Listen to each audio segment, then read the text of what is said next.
तो बच्चों, किरण PCS classes में आप लोगों का स्वागत है। और प्रीवियस क्लास में हम लोग देखे थे फंडामेंटल राइट को, और फंडामेंटल राइट में हम लोग पढ़े थे राइट टू इक्वलिटी को, राइट टू फ्रीडम को पढ़े थे, और उसके बाद राइट एग्निस्ट एक्सप्लॉयटेशन को पढ़े थे, यानी समता का अधिकार, स्वतंत्रता का अधिकार और शोषण के विरुद्ध अधिकार। आज के क्लास में हम लोग देखेंगे धार्मिक स्वतंत्रता का अधिकार, फ्रीडम ऑफ रिलीजन। आज के क्लास में क्या देखना है? फ्रीडम ऑफ रिलीजन को, कल्चरल एंड एजुकेशनल राइट को देखना है, संस्कृति और शिक्षा का अधिकार, और देखना है राइट टू कॉन्स्टिट्यूशनल रेमेडीज़ को देखना है, संवैधानिक उपचारों का अधिकार। तो सबसे पहले हम लोग देखते हैं, हम लोग क्लास को कंटिन्यू करते हैं और देखते हैं फ्रीडम ऑफ रिलीजन को देखते हैं। तो फ्रीडम ऑफ रिलीजन जो है वह किस आर्टिकल में है? तो आर्टिकल 25 से 28, आर्टिकल 25 से 28 जो है वह किसकी चर्चा की गई है? फ्रीडम ऑफ रिलीजन की चर्चा की गई है। फ्रीडम ऑफ रिलीजन की यानी धार्मिक स्वतंत्रता का अधिकार, यह किस अनुच्छेद में है? तो आर्टिकल 25 से 28 में है। और अनुच्छेद 25 जो बताता है कि प्रत्येक व्यक्ति को अंतःकरण की स्वतंत्रता। आप लोगों ने आर्टिकल 25 में देखा होगा कि प्रत्येक व्यक्ति को किस चीज़ की स्वतंत्रता है? अंतःकरण। यानी कि अंतःकरण का मतलब होता है व्यक्तिगत धार्मिक स्वतंत्रता। हमारा जो भी मन होगा, जिसको भी हम फॉलो कर सकते हैं। मान लीजिए कि यहाँ पर कोई हिंदू है, तो हिंदू जो है वह सनातन धर्म को करता है फॉलो। मुस्लिम है तो वह नमाज पढ़ता है। सिख है तो वह कृपान रखता है, तलवार रखता है।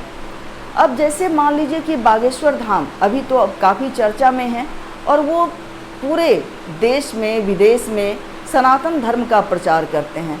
तो यह जो उसका फ्रीडम है, वह कौन सा फ्रीडम आता है? तो अंतःकरण में आता है। यानी व्यक्तिगत धार्मिक स्वतंत्रता उनको मिली हुई है, और वह किसी भी धर्म को फॉलो कर सकते हैं और किसी भी धर्म का प्रचार प्रसार कर सकते हैं। तो यह आर्टिकल 25 हमें बताता है कि प्रत्येक व्यक्ति को कौन सी स्वतंत्रता मिली हुई है? तो व्यक्तिगत धार्मिक स्वतंत्रता मिली हुई है। और हम लोग किसी भी संप्रदाय को, मान लीजिए कि कोई मानता है राम रहीम को, कोई आसाराम बापू को, कोई राधे माँ को, कोई मानता है, मान लीजिए कि कोई कहता है कि हम इस्कॉन के हैं। तो इसी तरह से जिसको जो भी धर्म अपनाने का है, कोई क्रिश्चियन धर्म को मानता है, तो जिसको जो भी धर्म अपनाने का है वह उस धर्म को फॉलो कर सकता है। और पंथ निरपेक्ष की जहाँ तक बात है, तो पंथ निरपेक्ष, तो हमारा कंट्री जो है वो कैसा कंट्री है? हम लोगों ने प्रियम्बल में देखा था कि हमारा कंट्री जो है वो सेकुलर है। यानी कि पंथ निरपेक्ष, धर्म निरपेक्ष राज्य को यहाँ तरजीह दी जाती है। तो सेकुलर कंट्री का मतलब हुआ, पंथ निरपेक्ष वर्ड को जो जोड़ा गया है संविधान में, जो ऐड किया गया है पंथ निरपेक्ष वर्ड को, वह किस आर्टिकल में के तहत जोड़ा गया है? तो 42nd कॉन्स्टिट्यूशनल अमेंडमेंट 1976 में जोड़ा गया है पंथ निरपेक्ष को। तो पंथ निरपेक्ष का मतलब यही हुआ कि हमारा राज्य का मतलब क्या हुआ? देश, संविधान, सरकार जो भी हो, तो वह सभी धर्मों का समान रूप से क्या करता है? रेस्पेक्ट देता है। समान रूप से वह सभी धर्मों को सम्मान देता है। तो पंथ निरपेक्ष का मतलब क्या हुआ? राज्य के द्वारा सभी धर्मों का समान रूप से सम्मान देना ही क्या कहलाता है? वह पंथ निरपेक्ष कहलाता है, या धर्म निरपेक्ष कहलाता है। ऐसा क्यों किया गया? ऐसा इसीलिए किया गया कि हमारे देश में विभिन्न भाषी के लोग रहते हैं। इसीलिए राज्य का कोई भी धर्म, संविधान का, राज्य सरकार का या केंद्र सरकार का कोई भी अपना विशेष धर्म, स्पेसिफिक धर्म नहीं है, और वह सभी धर्मों का समान रूप से सम्मान करते हैं। अब देखते हैं कि अनुच्छेद 26 जो है वह क्या बताता है। तो इसमें क्या है? इसमें सामूहिक तौर पर धार्मिक स्वतंत्रता दी गई है। कि एक साथ मिलकर, जैसे मान लीजिए कि हम लोग देवघर जाते हैं, कुंभ स्नान करते हैं, महाकुंभ में स्नान करते हैं, सड़कों पर नमाज अदा करते हैं, तो ऐसा जो है यह कौन सा आर्टिकल बताता है? तो आर्टिकल 26 बताता है कि इस एक्ट के तहत, इस आर्टिकल के तहत, यहाँ पर आर्टिकल होगा, इस आर्टिकल के तहत यज्ञ करने, हवन कर सकते हैं, कुंभ स्नान करते हैं, सड़कों पर नमाज अदा करते हैं, तो हज यात्रा करते हैं या केदारनाथ हम लोग जाते हैं। तो ये तमाम चीज़ें जो है वह कौन सा आर्टिकल हमें बताता है? सामूहिक धार्मिक स्वतंत्रता कौन सा है? तो यह अनुच्छेद 26 हमें बताता है सामूहिक धार्मिक स्वतंत्रता के बारे में। अब देखते हैं हम लोग आर्टिकल 26 को। तो इसमें है कि रिलीजियस मैनेजमेंट की बात करते हैं। कौन से मैनेजमेंट की? रिलीजियस मैनेजमेंट की, धार्मिक प्रबंधन की।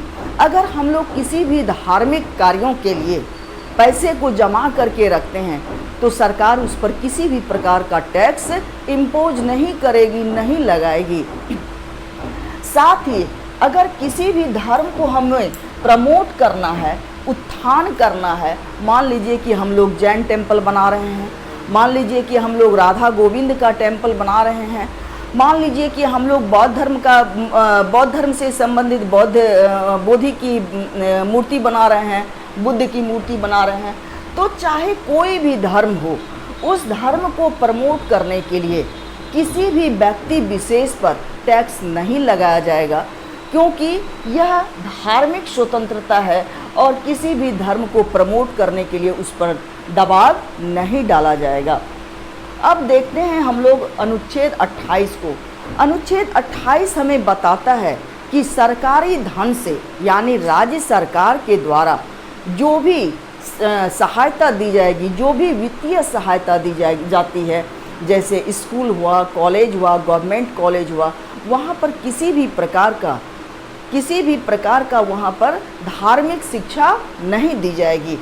और वहाँ लेकिन ऐसे संस्थान जो ट्रस्ट के द्वारा संचालित हैं, किसके द्वारा संचालित हैं? किसी ट्रस्ट के द्वारा संचालित हैं, और वहाँ पर ये शिक्षा दी जा सकती है। लेकिन राज्य द्वारा जो पोषित वित्त शैक्षणिक संस्था है, वहाँ पर किसी भी प्रकार की धार्मिक शिक्षा नहीं दी जा सकती है।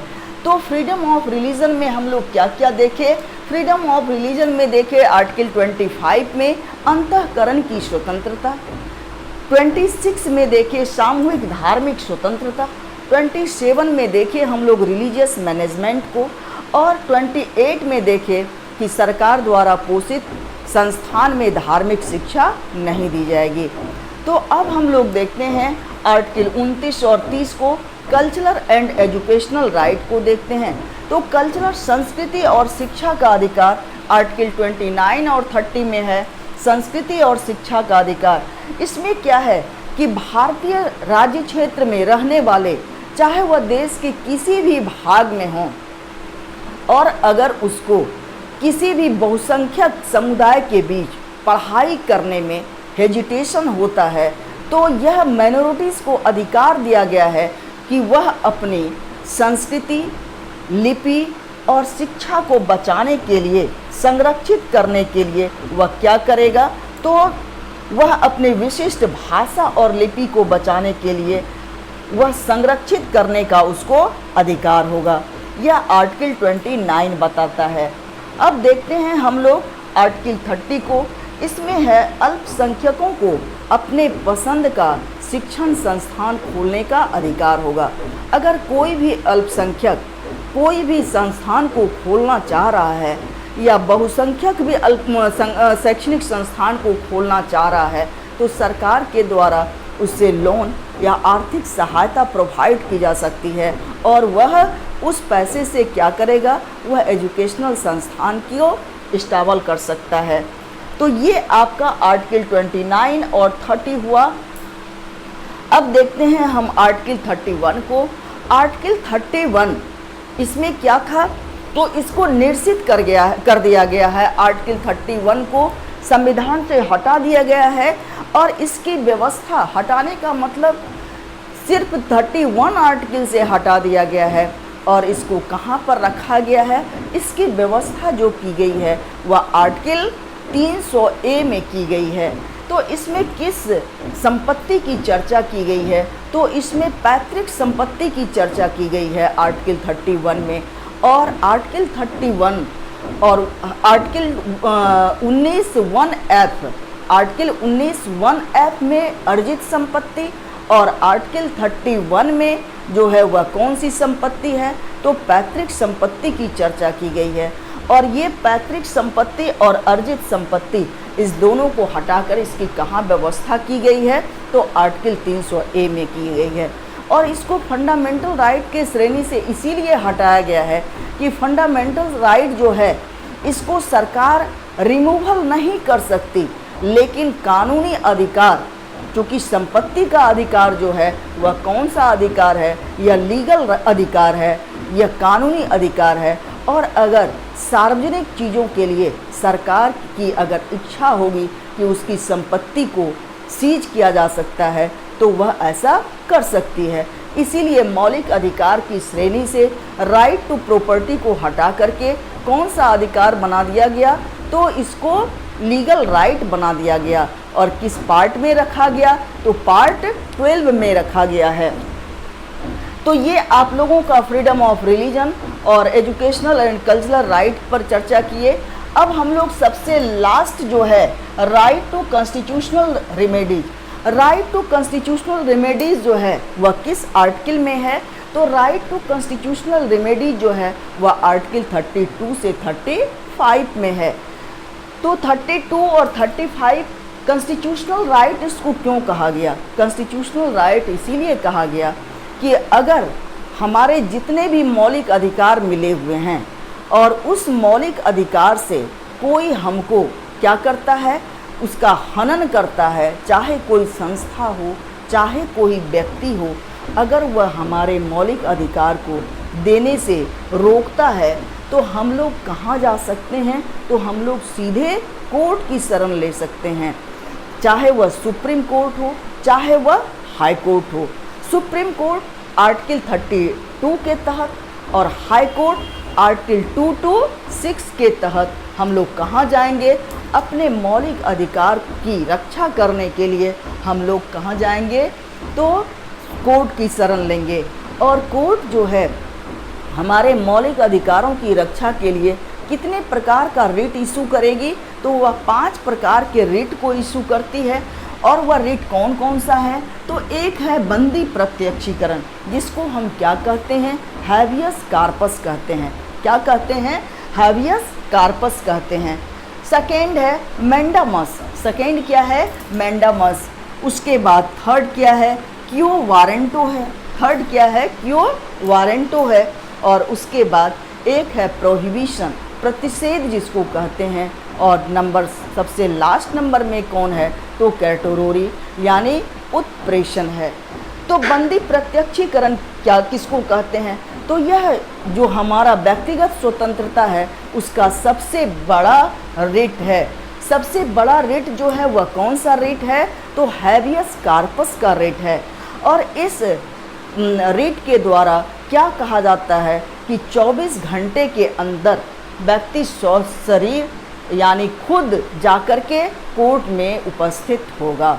इसको हम क्या कहते हैं, बंदी प्रत्यक्षीकरण।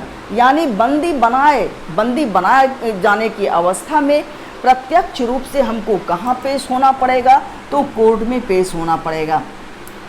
दूसरा है परमादेश मैंडामस।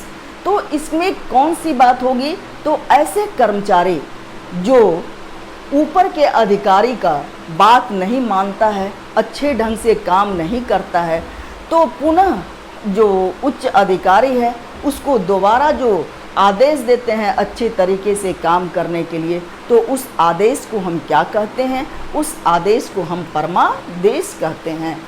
अब देखते हैं अधिकार परीक्षा। अधिकार परीक्षा ऐसा कोई भी व्यक्ति जो वह उस कार्य करने के लिए अधिकृत नहीं है, यानी कि वह कार्य करने के लिए, मान लीजिए कि कोई चपरासी है और वह चपरासी का यानी ऑफिस का वर्क करता है, और अगर वह लेक्चर देना शुरू कर दे तो वह उसके लिए अधिकृत नहीं है, लेकिन फिर भी वह काम कर रहा है। तो इस काम को रोकने के लिए जो रिट इशू किया जाता है उसको हम क्या कहते हैं? कियो वारंटो कहते हैं, या अधिकार परीक्षा का रिट कहते हैं। अब नंबर प्रतिषेध देखते हैं। प्रतिषेध और उत्प्रेषण यानी प्रोहिबिशन और कैटेगरी जो है, वह जो ऊपरी न्यायालय, चाहे सुप्रीम कोर्ट हाई कोर्ट को या हाई कोर्ट जो है वह डिस्ट्रिक्ट कोर्ट को, अगर ऊपरी न्यायालय यानी कि सुप्रीम कोर्ट अपने से नीचे के कोर्ट को कोई भी आदेश देता है और वह उस आदेश पर फैसला अपने अधिकारों का हनन करके फैसला सुना देती है, तो ऊपरी न्यायालय के द्वारा निचले न्यायालय को जो आदेश दिया जाता है उसे हम क्या कहते हैं? प्रतिषेध कहते हैं। अब देखते हैं हम लोग उत्प्रेषण को। यह आज्ञा पत्र जो है वह किसको दिया जाता है? किसी विवाद को निम्न न्यायालय से उच्च न्यायालय में, छोटे न्यायालय से जब उच्च न्यायालय में किसी भी विवाद को भेजा जाता है। अब मान लीजिए कि कोई ऐसा विवाद है जो डिस्ट्रिक्ट कोर्ट का विवाद है और उस विवाद को हम कहाँ भेजे? पटना हाई कोर्ट भेजे। तो उस विवाद को, या कोई ऐसा विवाद जो हाई कोर्ट का विवाद है और वह सुप्रीम कोर्ट भेजा जाता है, तो उस विवाद को सुलझाने के लिए जो रिट इशू किया जाता है उसको हम क्या कहते हैं? उत्प्रेषण कहते हैं। तो ये आप लोगों का आर्टिकल 32 हुआ। और आर्टिकल 33 इसमें क्या है कि राष्ट्रीय सुरक्षा के हित में, वैसे तो मौलिक अधिकार का हम लोगों ने देखा कि मौलिक अधिकार का हनन नहीं किया जा सकता, और अगर हनन की स्थिति में हम लोग कहाँ जाएंगे? तो हनन की स्थिति में हम लोग कोर्ट जाएंगे। लेकिन आर्टिकल 33 के तहत क्या दिया गया है कि ऐसा कोई भी सब्जेक्ट, ऐसा कोई भी जो राष्ट्रीय सुरक्षा के हित में हो, तो उस समय संसद किसका किसका कर सकती है? तो सेना का, मीडिया का, और जो भी क्या है गुप्तचर विभाग है उसके मौलिक अधिकारों को क्या कर सकती है? सीमित कर सकती है। राष्ट्रीय सुरक्षा के हित में ऐसे सब्जेक्ट जो राष्ट्र की सुरक्षा को प्रभावित करता हो, तो इस स्थिति में सेना और मीडिया गुप्तचर के मौलिक अधिकार को वह सीमित कर सकती है। अब देखते हैं हम लोग आर्टिकल 34 को। इसमें क्या है कि भारत का कोई भी राज्य क्षेत्र हो, भारत का कोई भी राज्य क्षेत्र हो, वहाँ पर उस क्षेत्र में सेना का शासन, सेना का शासन का मतलब क्या हुआ? मिलिट्री शासन या मार्शल लॉ लागू किया जा सकता है आर्टिकल 34 के तहत। और सेना का जो हाई कोर्ट कहलाता है वह कौन सा कोर्ट कहलाता है? तो कोर्ट मार्शल। सेना के कोर्ट को हम क्या कहते हैं? कोर्ट मार्शल कहते हैं। और हम लोग जो कोर्ट होता है वह सिविल कोर्ट हुआ, हाई कोर्ट हुआ, लेकिन सेना का कोर्ट जो होता है वह क्या कहलाता है? वह कोर्ट मार्शल कहता है। तो आर्टिकल 35 में क्या है? मूल अधिकारों के इम्प्लीमेंशन करने के लिए या क्रियान्वित करने के लिए जो भी विधि बनाई गई है, जो भी विधि बनाई गई है उसका वर्णन किस आर्टिकल में है? तो आर्टिकल 35 में है। तो आज के क्लास में हम लोग देख रहे हैं किसको? 3 आर्टिकल को देखे, एक फ्रीडम ऑफ रिलीजन को देखे, एक कल्चरल एजुकेशनल राइट को देखे, और एक संवैधानिक कॉन्स्टिट्यूशनल राइट टू रेमेडीज को देखे। ऐसा जो अधिकार जो है, राइट टू कॉन्स्टिट्यूशनल राइट, जो हमारे मौलिक अधिकारों की रक्षा करती है, ऐसा रक्षा को देखते हुए ही B.R. अम्बेडकर ने इसको क्या कहा है? संविधान की आत्मा कहा है। इसको क्या कहा है? संविधान की आत्मा कहा है। तो हम लोगों ने मौलिक अधिकार को देखा, और मौलिक अधिकार में हम लोग किस किस अधिकार पर चर्चा किए? तो समानता का अधिकार, स्वतंत्रता का अधिकार। समानता के अधिकार में कितने आर्टिकल थे? तो समानता के अधिकार में कौन कौन से? तो विधि के समक्ष समता, उसके बाद धर्म जाति के आधार पर किसी भी प्रकार का भेदभाव नहीं, 15 आर्टिकल में था। 16 में क्या था? तो लोक नियोजन के विषय में अवसर की समानता। 17 में क्या था? तो इसमें था अस्पृश्यता का अंत था। और 18 में क्या था, उपाधियों का अंत। तो इसको हमने देखा समानता के अधिकार में कितने आर्टिकल आए, 5 आर्टिकल। और फिर स्वतंत्रता के अधिकार को देखा, आर्टिकल 19, 20, 21, 22। इसमें कितने आर्टिकल को कवर किया गया, तो 4 आर्टिकल को कवर किया गया। फिर शोषण के विरुद्ध अधिकार में कितने आर्टिकल को कवर किया गया, तो 2 आर्टिकल को कवर किया गया। फिर धार्मिक स्वतंत्रता में कितने आर्टिकल को कवर किया गया। ऐसा क्वेश्चन एक बार पूछा गया था, इसीलिए हम ऐसे बता रहे हैं। धार्मिक स्वतंत्रता के अधिकार में कितने आर्टिकल को कवर किया गया, तो 25, 26, 27 और 28, यानी इसमें भी 4 आर्टिकल को कवर किया गया। और कल्चरल एजुकेशनल में कितने को किया गया, इसमें 2 आर्टिकल को कवर किया गया। और इसमें राइट टू कॉन्स्टिट्यूशनल रेमेडीज़ में कितने आर्टिकल को कवर किया गया, इसमें इसमें 4 आर्टिकल 32, 33, 34 और 35 को कवर किया गया। तो मौलिक अधिकार किस पार्ट में है, तो मौलिक अधिकार पार्ट 3 में है। मौलिक अधिकार किस पार्ट में है, मौलिक अधिकार पार्ट 3 में है। कहाँ से लिया गया है फंडामेंटल राइट को, तो फंडामेंटल राइट को लिया गया है USA से लिया गया है। मौलिक अधिकार कितने हैं, तो मौलिक अधिकार 6 हैं। कितने हैं, बेसिक कॉन्स्टिट्यूशन में कितने मौलिक अधिकार थे, बेसिक कॉन्स्टिट्यूशन में 7 मौलिक अधिकार थे।